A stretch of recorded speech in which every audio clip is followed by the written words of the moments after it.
সেদিন ছিল মূলত প্রবর্তকে মেয়ের একটা প্রোগ্রাম।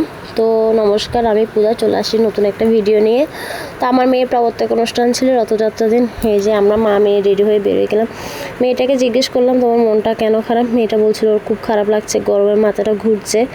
তো দেন ওকে বললাম শুয়ে পড়ো। আর রাস্তাঘাটের অবস্থা তো খুব খারাপ, প্রচুর পরিমাণে জ্যাম ছিল।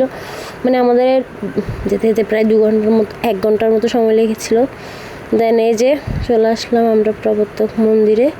ওইখানেও কিন্তু প্রচুর মানুষ ছিল রাস্তাতে, ইভেন মন্দিরেও, মানে পুরো মন্দিরটা জুড়ে আমার মনে হয় কত হাজার মানুষ ছিল বলার বাইরে। দেন এই যে আমরা আস্তে আস্তে উঠে যাচ্ছি মা মেয়ে।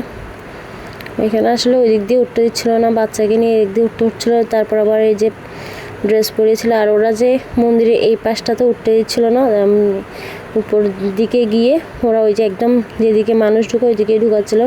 দেন এই যে শিব ঠাকুর নিচু হয়ে প্রণাম করতে দিচ্ছিল না, দাঁড়িয়ে প্রণাম করতে পড়ছিল।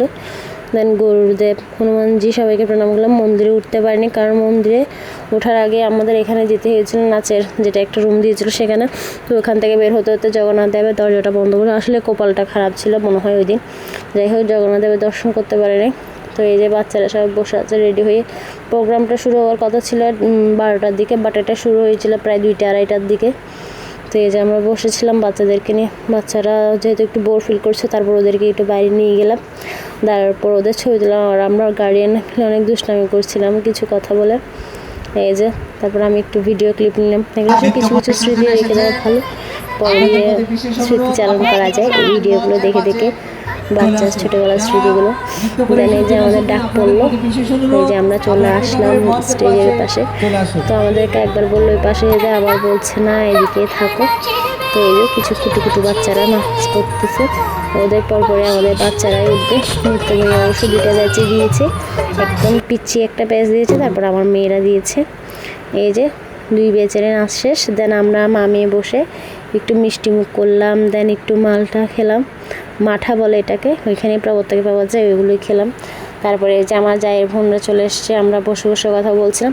এর মধ্যে কিছুক্ষণ পরে আমরা নিচে নেমে যাই, কারণ আমাদেরকে নিচে যেতে বলছিল। নিচে যেয়েও প্রায় অনেকক্ষণ আমরা দাঁড়িয়েছিলাম, ভাষণ দিচ্ছিল এগুলোর জন্য। পুরোই প্যারা, একজন মানুষের অবস্থা খারাপ হচ্ছে দাঁড়ানো অবস্থায়। তারপরে এই যে ভাষণ দিচ্ছে এগুলো শুনছিলাম, আর কষ্ট হচ্ছিল। আমার মেয়েটা নিচে বসে গিয়েছিল, ওর না পা ব্যথা করছে। দেন এই যে বললাম চলো তোমাকে একটা গাড়িতে তুলে দিই। আর কি দেরি না করে ওকে এই যে প্রথম বেলুন ছেড়ে উদ্বোধন করলো। তো আমি বললাম চলো তোমাকে একটা গাড়িতে তুলে দিই, যেহেতু তোমার দাঁড়াতে কষ্ট হতো। আমার জায়ের বোন আর ওকে একটা গাড়িতে তুলে দিলাম, আমাদের পরিচিত গাড়িতে। এই যে ওরা সুন্দর করে উঠে গেল, আর আমরা নিচে হাঁটছিলাম, কারণ ওরা দুজনেই তুলে দিলাম, যেহেতু আমার জায়ের বোনের পায়ে একটু ব্যথা লাগছিলো।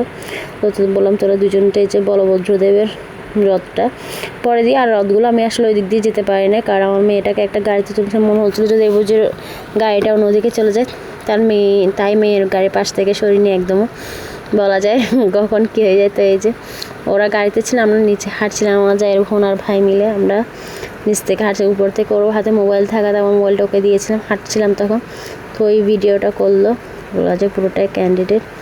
তো এই যে আকাশটা সকাল অবধি রোদে ভরা ছিল, কিন্তু দুপুর হতে একটু মেঘলাচ্ছন্ন হয়েছিল, এই জিনিসটা খুব ভালো। তারপর কিছুক্ষণ যাওয়ার পর আমিও গাড়িতে উঠে গিয়েছিলাম, কিন্তু হাঁটতে খুব কষ্ট হচ্ছিল। আর উঠে যাওয়ার পরে এই যে নিচের দিকে ভিডিও করছিলাম, সবাই কিন্তু খুব এনজয় করছিল, যেহেতু আগামী বছরে দেখা মিলবে ঠাকুর জগন্নাথ দেব আমাদের দর্শন দেওয়ার জন্য যেহেতু নিচে নেমে এসেছে।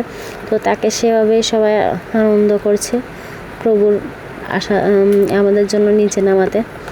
সবাই মিলে খুব নাচ করছিল, গান করছিল, খুব ভালো লাগছিলো। তারপরে এই যে কিছু অ্যাকোরিয়াম, এই জিনিসটা খুব ভালো লাগছিলো, তা ভাবলাম একটু ভিডিও করে নিই, যেহেতু এখানে অনেকক্ষণ গাড়ি দাঁড়িয়েছিল, কারণ ওই যে সবাই রথে ঠাকুরকে দর্শন করছিল এই জন্য।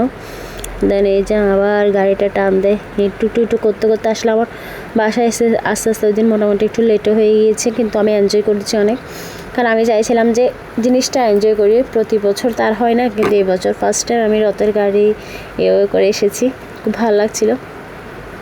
বাচ্চা অনেক কিছু শিখেছে এগুলো থেকে।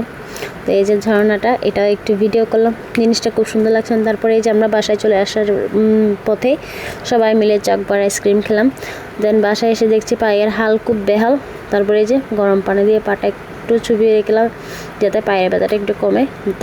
যাই হোক, টাটা বাই বাই, দেখা হবে নেক্সট ভিডিওতে। সবাই আমার ভিডিওগুলো বেশি বেশি লাইক কমেন্ট শেয়ার দেবেন। টাটা বাই বাই, দেখা হবে নেক্সট ভিডিওতেই।